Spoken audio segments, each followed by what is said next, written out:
Hey, bird people, how's it going? And this is for potential bird people too.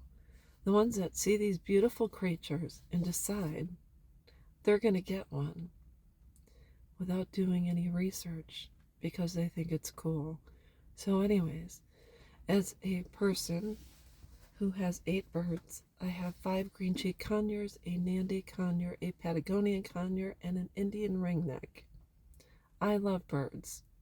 I had a bird when I had, a parakeet when I was a little girl. My dad found it in the field, brought it home, had it in a bird cage on our console stereo in the living room.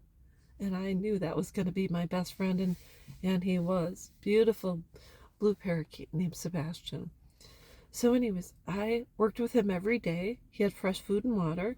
He had a beautiful, cool cage in the kitchen, and I taught him to say pretty bird and eat seeds out of my mouth, which is a no-go, or a no-no, I should say. And I would give him a bowl, and he would bathe on the table, and he always fine to me. He was my best friend until I found him. One day he was no longer, and it was probably one of the worst days of my childhood life. So, anyways, I knew when I married my husband, I wanted to get another one, and I wanted to get a bird that interacted with me, so it could be yet again my best friend. And I started with a green-cheeked conure named Charlie. Just beautiful. She's a beautiful girl. Birds are like toddlers. You can't leave them alone. You could probably do a 24, but more than that, they need fresh food and water and stimuli and to spread their wings. But birds are more than a showpiece.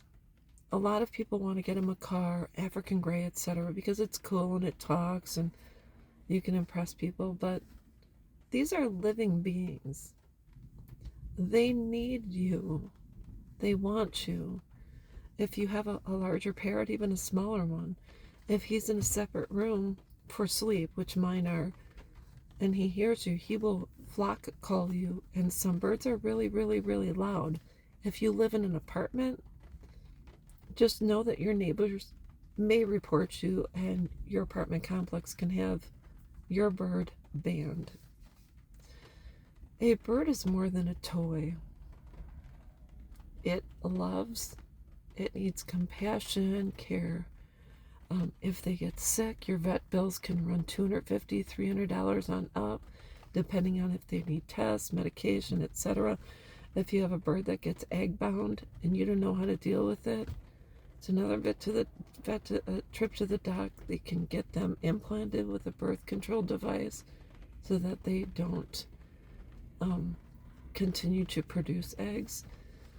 If you need to have their nails cut and their beak managed, but that's an additional cost because those grow as well. Fresh food and fresh water, piece of cake, but fresh food, high quality pellets, food, etc., chop, it costs. So if you instead can find someone that will allow you to spend time with their parrot, that's probably a good option. Just know that it's a commitment. Not only that, my birds are out when I'm at home, so since I'm retired and I'm home a majority of the day, except if I have to run errands, my birds are out with me. So to be locked in a cage for 6, 8, 12 hours is hard for them, and it's hard for me too. So if I go on vacation, I have to find someone that comes to the house, and I have to pay that person. So it's not easy. It's not cheap. Initial cost of a bird is $500 on up. If you have a reputable breeder, the cages can run $100 to thousands of dollars. Then you have the toys and perches, and I have trees and all that. So just think about it.